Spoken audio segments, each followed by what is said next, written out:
Hello tout le monde, je vous retrouve pour une nouvelle vidéo. Aujourd'hui j'ai longuement réfléchi à faire cette vidéo, ça fait un bon moment qu'elle me trotte dans la tête mais je savais pas trop comment la tourner et si déjà ça pouvait vous intéresser.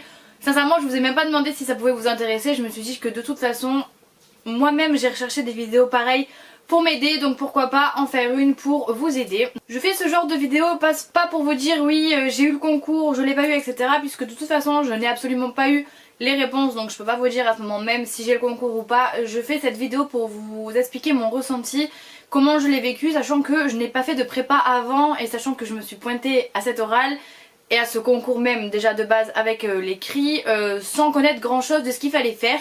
Je l'ai fait parce que j'en avais envie et parce que je me suis dit que c'était le moment de le faire, mais j'y suis allée vraiment à l'aveugle. Je vous parle du concours éducateur jeunes enfants bien entendu, sachant qu'il y a 2 ans de ça, j'ai passé le concours auxiliaire puéricultrice qui n'a absolument rien à voir. J'ai eu l'écrit, j'ai eu l'oral, enfin je suis passée à l'oral, je n'ai pas eu l'oral parce que j'ai eu 13 et qu'il faut avoir beaucoup plus pour pouvoir avoir le concours d'auxiliaire comme éducateur. Si je me tape un 13 à l'oral, je ne l'aurai pas parce que déjà je l'ai passé dans 2 écoles et c'est 2 écoles qui sont en plein milieu du centre-ville et il y a à peine 30 places pour une bonne 500 de personnes, on va dire ça comme ça, donc j'allais dire une bonne centaine mais on est plus de 500 à le passer. Déjà le passé on est 1000, après ça réduit par rapport à l'écrit et après pour l'oral je sais pas combien on est exactement de personnes mais on est énormément pour le si peu de place qu'il y a. Donc voilà, c'est assez stressant, c'est sûr, c'est un examen bien entendu, mais il faut pas y aller en vous stressant encore plus que vous l'êtes parce que c'est comme ça que ça devient très compliqué en fait. Voilà, je voyais plein de monde en train de réviser leurs fiches et tout.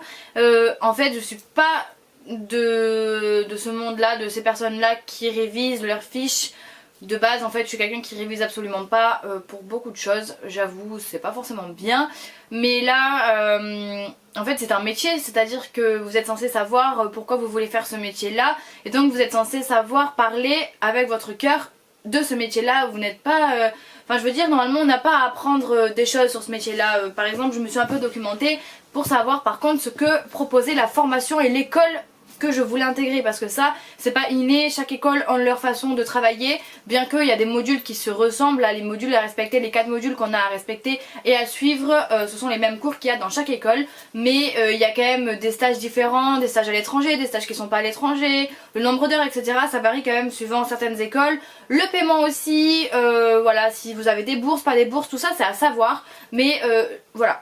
Il y a des choses voilà, qu'il ne faut pas apprendre par cœur, ça ne sert strictement à rien. Franchement je vous le déconseille en tout cas parce que quelqu'un qui répète un truc par cœur et que lorsque la personne en face de vous va vous poser une question, si vous ne savez pas y répondre, ça sert à rien, vous allez être bloqué. Je commence par le début, voilà, je vais vous commencer par l'écrit. L'écrit lorsque vous arrivez se déroule je crois en 3 heures et quelques si c'est pas plus. En tout cas ça prend une sacrée bonne partie de la journée parce qu'ils font l'appel quand même une demi-heure avant et l'appel dure quand même plus d'1 heure. Si c'est pas 1h30 parce qu'on est nombreux et on nous place en fait dans un amphithéâtre, donc voilà il faut compter quand même la journée pour y aller, pour le passer etc. Alors on était quand même pas mal et je suis tombée sur un écrit. Alors vous avez plein de choses en tant qu'éducateur jeunes enfants, à l'écrit vous pouvez avoir un commentaire, une synthèse, un résumé. Il y a plein de choses comme ça, je vous parle de ces notions là sans les connaître vraiment puisque comme je vous le dis je ne les ai absolument pas apprises.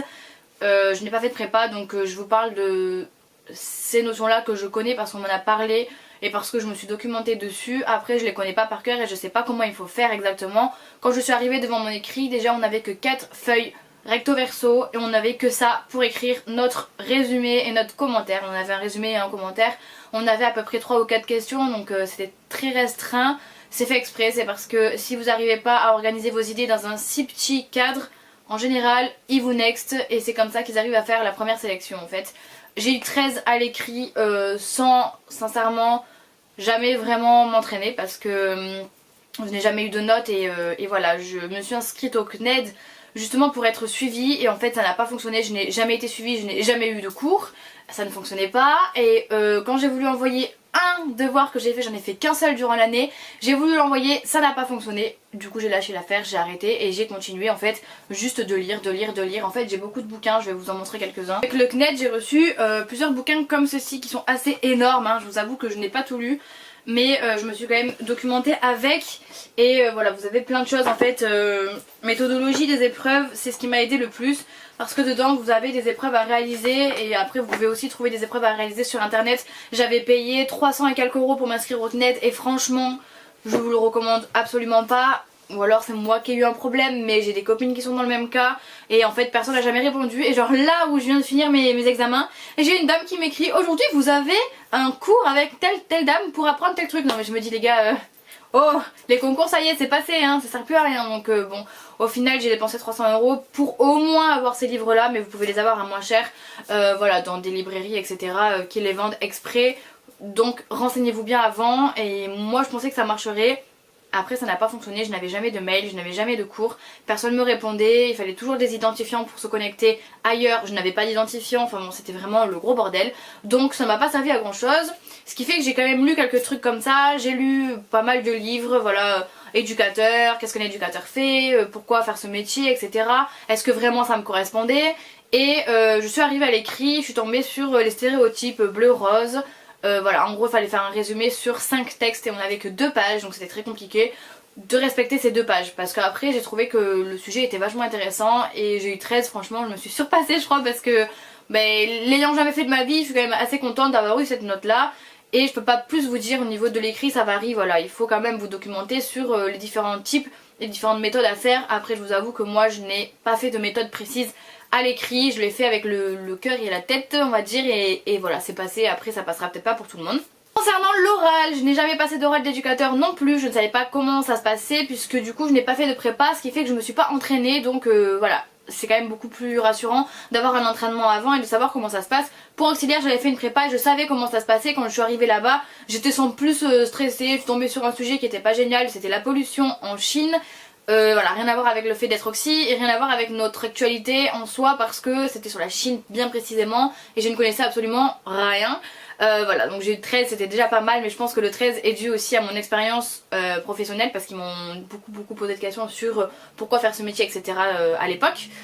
Et voilà, j'ai pris 2 ans où j'ai quand même bossé, du coup là ça fait 2 ans où je travaille et ça m'a permis de savoir que je voulais me réorienter vers éducateur jeunes enfants. Arrivé à l'oral d'éducateur jeunes enfants, vous avez un oral de groupe et un oral individuel.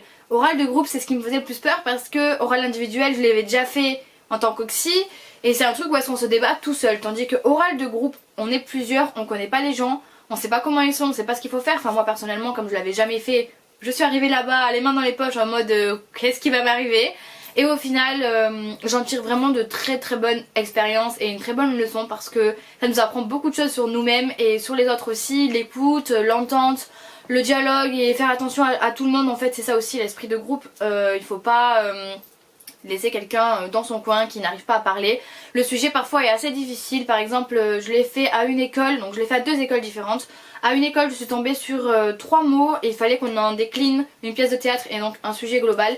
J'ai eu les mots consommation, respect et dynamisme. Et avec ça il faut que vous discutez entre vous et après on fait une pièce de théâtre. Parce qu'on nous a demandé de faire une pièce de théâtre, vous êtes absolument pas obligé de faire ça. Ça varie de chaque école, en fait ça varie, voilà, il faut bien écouter les consignes parce que là au dernier oral on s'est fait avoir au niveau des consignes, on n'avait absolument pas bien écouté. Concernant cette pièce de théâtre etc c'était vachement intéressant, je me suis franchement grave éclatée, j'ai fait des super bonnes rencontres, on s'est toutes bien entendues, c'était c'est rare je pense qu'on s'entende tous bien et que ce soit homogène. En tout cas ça l'était, c'était vraiment chouette et voilà, ça s'est super bien passé. Concernant mon oral individuel dans cette école là, pareil, ça s'est super bien passé, on a même dépassé le temps, la dame me dit oulala, on a trop parlé, on a dépassé le temps, c'est terminé et tout. Bon voilà, elles avaient l'air contentes, avec un grand sourire et tout, c'était hyper agréable de discuter avec elles, ça a été, voilà, ça a coulé tout seul en fait. Et il y a beaucoup de monde qui m'ont dit que souvent quand on a des personnes comme ça, trop souriante etc, c'est elles qui nous le mettent dans l'os, donc je sais pas comment ça se passe. Je vous dis ça par rapport à l'oral que je viens de passer là il y a pas si longtemps, donc c'était hier du coup, mais vous verrez pas cette vidéo le lendemain, vous le verrez une semaine après. Mais l'oral que je viens de passer là hier, ça s'est absolument pas passé de la même façon, je vais vous raconter ça après. Voilà, après ça s'est très bien passé pour la première fois, ça a duré quand même assez longtemps puisque c'était pas super bien organisé. J'ai quand même eu 4 heures d'attente entre l'oral de groupe que j'ai terminé à 10h et l'oral individuel pardon, que j'ai passé vers 16h30. C'était plutôt pas mal, hein. Vous avez le temps de stresser, de paniquer à fond, de voir tous les gens partir, revenir vous dire comment ça s'est passé, repartir chez eux et au final vous êtes là en train de manger et d'attendre. C'est interminable, c'est franchement horrible et voilà, heureusement que j'avais des filles assez sympas avec qui j'ai pu discuter de tout et de rien, mais c'était quand même agréable parce que je pense que être seule c'est chaud. Par exemple là quand je suis arrivée au concours que j'ai fait hier, déjà c'était beaucoup mieux organisé parce que c'était que sur une après-midi de 13h15 à 17h30 maximum, 18h maximum. Et au début quand je suis arrivée personne me parlait, ça a été très compliqué, j'étais sur mon téléphone à vous parler d'ailleurs sur Instagram et tout, comme quoi j'étais au concours, j'étais en panique et personne me parlait, c'était trop bizarre comparé au premier concours où tout le monde m'avait parlé et on avait tous tout de suite sympathisé. Là ça a mis un peu plus de temps, aussi on n'était pas disposés de la même façon, là on était vraiment sur des chaises en long alors que dans l'autre école on était vraiment dans une cafette à discuter tous ensemble de vin et café, donc c'était moins stressant. Mais du coup c'est venu quand même le moment où est-ce qu'on a discuté quand on a vu qu'on passait par groupe d'abord. Et avec qui, donc on a demandé qui est avec moi, et ça s'est fait tout seul en fait. Et ça enlève quand même un stress de pouvoir discuter avant avec les personnes parce qu'on voit comment elles pensent, on voit pourquoi elles sont là, on voit quel âge elles ont, comment elles parlent, etc. C'est hyper important je trouve et ça m'enlève vraiment un stress moi quand j'arrive à discuter avec les personnes avant de faire l'oral de groupe. On est donc parti pour l'oral de groupe, cette fois-ci on était 6, le premier oral de groupe on était 8, là on était 6 donc c'était déjà un poids en moins parce qu'on était moins nombreuses et donc on a moins la possibilité de se couper la parole normalement. Arrivé dans cet oral, on avait devant nous une psychologue et une dame, je ne sais plus ce qu'elle était exactement, mais elle jouait le rôle d'observatrice. Je crois que c'était une éducatrice jeunes enfants d'ailleurs. Une éducatrice jeunes enfants et une psychologue il me semble. La psychologue jouait le rôle d'animateur donc elle pouvait discuter avec nous, chose que la première fois, au premier oral, on n'a pas du tout eu accès. On avait une éducatrice et une psychologue et personne n'a parlé, on n'avait accès à rien du tout, aucun dialogue. C'était bizarre. En fait, je trouve que dans le deuxième oral, l'oral de groupe s'est beaucoup mieux passé que l'oral individuel. Et inversement, dans le premier oral que j'ai passé, c'était l'oral individuel qui était plus simple que l'oral de groupe. Je sais pas pourquoi, c'est comme ça. Ça varie par chaque école.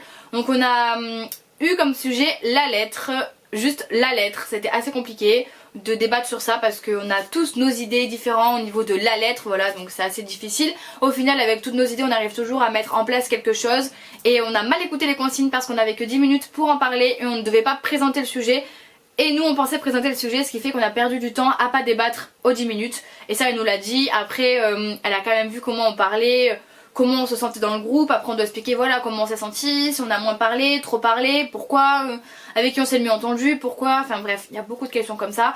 J'ai trouvé ça vachement enrichissant aussi, c'était génial, le sujet était assez difficile au début et au final avec toutes nos idées on est parti sur quelque chose d'assez simple et on a pu en débattre et c'est tellement enrichissant de se retrouver avec des personnes comme ça qui ont le même but que nous mais où est-ce qu'on ne s'écrase pas en fait, c'est hallucinant mais j'ai vraiment adoré. C'est oral de groupe et 16 euros de groupe en fait globalement, c'était vraiment génial. Suite à ça, je devais passer 1 heure après mon oral et en fait il y a une personne qui n'est pas venue, ce qui fait que je suis passée directement après. On est venu me chercher, oui bonjour mademoiselle Maëva, on peut vous prendre avant. J'étais là, oh là là, je venais de terminer l'oral de groupe donc le stress est en train de redescendre et là au final, ah il reste là. Allez c'est parti, du coup en fait j'ai enchaîné directement. Ça a été assez difficile de me décaler dans ma tête et de me dire là on n'est plus dans l'oral de groupe, on est dans l'oral individuel, vas-y, je savais plus quoi dire. Franchement j'ai eu des moments de... Quand on arrive ils nous disent présentez-vous et le moment où il fallait se présenter j'étais en mode je m'appelle comment, enfin ça a été difficile dans ma tête de faire le retour comme quoi là j'étais directement lancée dans l'oral individuel mais au final ça s'est fait quand même naturellement. Et pour vous dire que ça s'est passé différemment, c'est qu'en fait les personnes étaient absolument pas avenantes du tout. J'étais en face d'une psychologue et d'un éducateur jeunes enfants, en plus j'avais un homme, c'était la première fois que j'avais un homme de ma vie mais lui était vachement sympa. Après il faut savoir qu'il joue aussi des rôles et je trouve ça dommage et à la fois c'est bien parce que ça permet de voir comment la personne en face voilà, réagit. Mais c'est franchement hyper désagréable. La personne en face de moi, la dame, arrêtait pas de bâiller. Elle était affalée comme ça dans son siège. Et elle était en mode... Ouais, faut rester comme ça. Ah j'ai plus de voix. Elle soufflait, elle bâillait, elle s'étirait, elle s'affalait dans son truc, elle regardait le gars, ils se coupaient la parole entre eux. C'était infernal franchement. Ça a été difficile à gérer à ce niveau là parce que... Un bâillement ça va, 2 bâillements ça commence à être tendu. Et au bout d'un moment quand c'était au moins le 10e bâillement qu'elle était en mode... qu'elle s'est allée comme ça et qu'elle bâillait mais vraiment bâillait de ouf. Et je suis en mode mais j'ai envie de lui dire excusez-moi, est-ce que je vous dérange, vous pouvez arrêter de bailler comme ça, c'est la politesse, je sais pas, c'est le respect. Et dans ma tête quand ça m'a dit c'est la politesse, c'est le respect, je me suis dit là elle le fait exprès pour voir si je vais lui dire quelque chose, si je vais la regarder différemment, ou pour voir si je vais rester dans mon oral avec mon sourire et à lui dire ce que je veux faire et pourquoi je suis ici. Et au final j'ai continué à faire mon oral et je me suis dit ignore-la, regarde-la droit dans les yeux comme si elle était normale et que te faisait pas chier, tu vois. Et donc au final j'ai fait mon oral correctement, mais je peux vous dire qu'au début c'est quand même déconcertant parce que le gars du coup s'y est mis aussi, il a commencé à s'étirer, nana, ils en avaient un peu rien à foutre en fait de ce que je racontais. En tout cas ça faisait ça, mais je pense qu'ils en ont pas rien à foutre parce que à partir du moment où ils posaient des questions, c'est qu'ils sont obligés d'écouter ce que vous êtes en train de leur dire et que c'est fait pour voir si vous allez rester avec une patience d'enfer, je pense, parce que de toute façon avec les enfants il faut de la patience, avec les adultes aussi, et parfois vous avez des adultes qui sont un peu comme ça dans la vraie vie, donc voilà, ça c'est après. Mis à part ça, bien passé, j'ai su répondre à tout. Par contre ils sont titillants sur beaucoup de choses. Faites attention à ce que vous dites parce qu'ils peuvent rebondir sur pas mal de choses concernant la vie privée. C'est ce qui les intéresse aussi, mais il faut savoir y répondre, c'est tout. Après j'ai su répondre à tout, c'était vachement intéressant.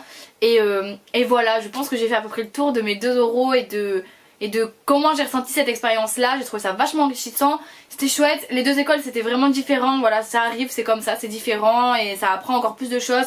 On apprend de ses erreurs la première fois, on apprend aussi de ses erreurs la deuxième fois, on essaye de pas les refaire quand on a une chance de faire 2 fois, parce que moi je le fais que 2 fois, je ne peux pas aller ailleurs. Mais voilà, j'espère avoir répondu en tous les cas à toutes vos questions, à toute votre curiosité. Si jamais vous avez d'autres questions, d'autres envies, dites-moi le en commentaire. Si ce genre de vidéo vous plaît, mettez un pouce bleu s'il vous plaît, parce que ça permet que ma vidéo soit encore plus mise en avant. Et autant vous dire que je bosse dur pour que ça le soit, donc voilà, je vous remercie d'avance. Merci encore de regarder toutes mes vidéos, de les commenter, je vous aime très fort et je vous dis à très vite dans une prochaine vidéo.